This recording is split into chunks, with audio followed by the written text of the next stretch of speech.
ಇವತ್ತಿನ ಕನ್ನಡ ಪಾಠದಲ್ಲಿ ಅನುಸ್ವಾರ ಅರ್ಕ ಒತ್ತು ಎರಡೂ ಇರುವ ಪದಗಳನ್ನು ನೋಡೋಣ. ಮೊದಲನೇದಾಗಿ ನಿಯಮ ನಾನು ನಿಮ್ಗೆ ಹೇಳ್ಬಿಡ್ತೀನಿ. ಅನುಸ್ವಾರ ಅಂದ್ರೆ ಒಂದು ಸೊನ್ನೆ ಬರುತ್ತಲ್ಲ, ಈ ರೀತಿ ಬರೋ ಅಕ್ಷರಕ್ಕೆ ಅರ್ಕ ಒತ್ತೇನಾದ್ರೂ ಇದ್ರೆ ಮೊದಲು ಅರ್ಕ ಒತ್ತು ಬರಬೇಕು, ನಂತರ ಸೊನ್ನೆ ಬರಬೇಕು. ಒಂದು ಉದಾಹರಣೆ ನೋಡೋಣ.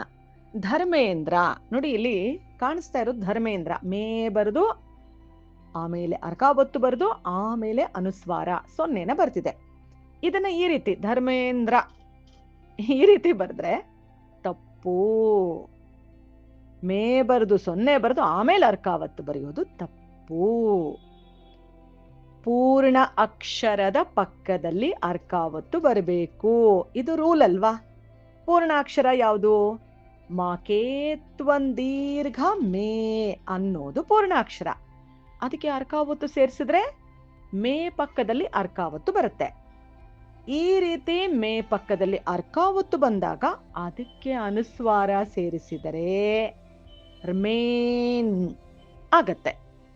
ಹಾಗಾಗಿ ಮೇ ಬರೆದು ಅರ್ಕ ಒತ್ತು ಬರೆದು ನಂತರ ಅನುಸ್ವಾರ ಹಾಕಬೇಕು.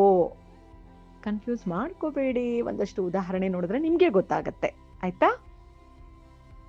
ಆರ್ಯಾಂಬೆ, ಯಾ ದೀರ್ಘ ಯಾ ಅನ್ನೋದು ಪೂರ್ಣ ಅಕ್ಷರ. ಪಕ್ಕದಲ್ಲಿ ಫಸ್ಟ್ ಅರ್ಕ ಒತ್ತು ಬರಬೇಕು, ಅದಾದ ಮೇಲೆ ಸೊನ್ನೆ ಅನುಸ್ವಾರ ಬರಬೇಕು.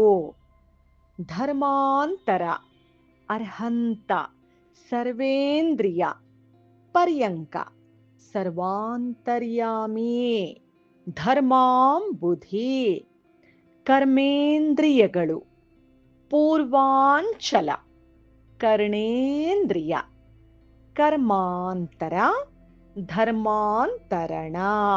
ಸೊ ಎಲ್ಲ ಉದಾಹರಣೆಗಳಲ್ಲೂ ಅರ್ಕ ಒತ್ತು ಆದ ಮೇಲೇನೆ ಅನುಸ್ವಾರ ಬಂದಿದೆ. ಅರ್ಥ ಆಗಿದೆ ಅಲ್ಲ ನಿಯಮ?